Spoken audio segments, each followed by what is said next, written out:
They call it deceit, but the art of war is misunderstood. It plays a longer game. Deceive now, so your descendants don't have to bleed later. So, the role of military deception is often misunderstood when it comes to the art of war. The book, The Art of War by Master Sun Tzu, again, I talked about the context of warfare, what warfare means to Sun Tzu. It's cyclical. It's part of the very fabric of the universe. The other thing that people misunderstand is that Sun Tzu is not thinking in terms of a single campaign. And this is something that his greatest critic, Karl von Clausewitz, totally screwed up on. You see, Sun Tzu talks about the need for large administrative bodies and things like that. And von Clausewitz says that's, just unnecessary sort of investment into, resources, waste of time and all this sort of stuff.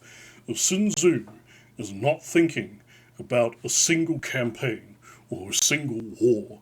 Sun Tzu is thinking about the rest of eternity in which warfare will play an intermittent role in one's existence. That is the context in which Sun Tzu is thinking. And so, therefore, when he says that all warfare is at its very basis, at its very heart, deception, that is what he means, is this cyclical aspect of warfare, that it's something that goes around and comes back around and is constantly there. It's like a pebble in your shoe, gnawing at your flesh, just constantly there. Okay?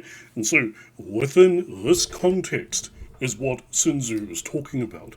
So, again, when he talks about having these large administrative bodies and stuff, he's not talking about winning a single war or a single battle or single outstanding victory. What he's thinking about is how to survive this war and the next 1,000 wars in the eternities to come.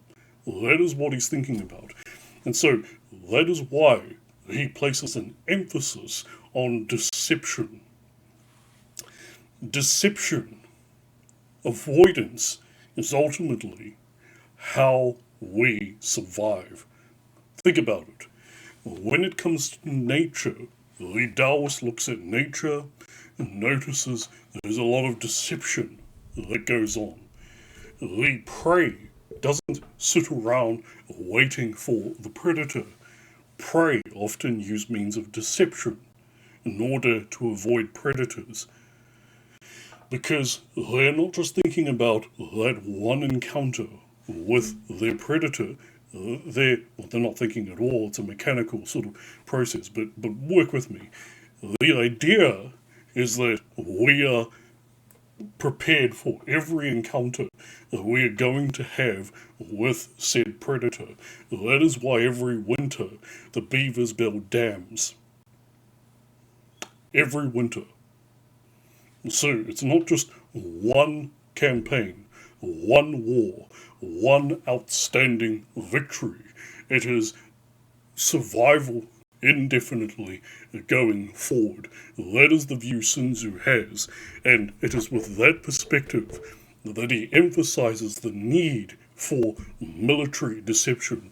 Now, when I say deception, it means something a little bit more nuanced than the Russian notion of maskirovka. So, maskirovka is the sort of Russian military doctrine of using deception at all times in warfare against your enemy. Yes, that is a part of it for Sun Tzu.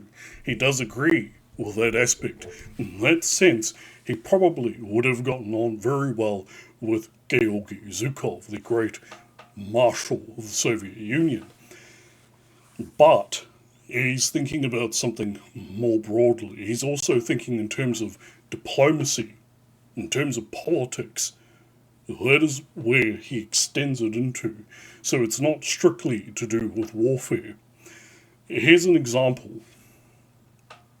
Let's say you have a kingdom and their full military capabilities, whatever they are to never be leaked to the other kingdoms. They might have a super weapon. They never let anyone know. Where we are strong, we want people to think we are weak. Where we are weak, we want people to think we are strong. So, in other words, a mask. That is what Sun Tzu is advocating for. That we sort of wear a mask at all times, indefinitely, going forward. So he's a big advocate for these large administrative structures that constantly engage in deception with regards to the outside world. If we own gold mines, for example, we want to exaggerate the degree or extent that those gold mines produce wealth. And should they go dry, that ought to be the biggest state secret in all of existence. That is what Sun Tzu is a big advocate of. So he means deception on a much deeper level. And again, it might seem unnecessary, it might seem excessive, because it's like, why do I need these large administrative permanent bodies that are constantly engaging in deception in order to win War X? Because he's not thinking about War X. He's thinking about War X, Y, Z, 1, 2, 3, 4, 5, 6, 7, 8, all the way up to 100. That is what he's thinking of. And so, deception is the main part of how one survives. And again, that goes all the way back to two things. Number one, personal honor, because you're shaping your reputation. And that's number one.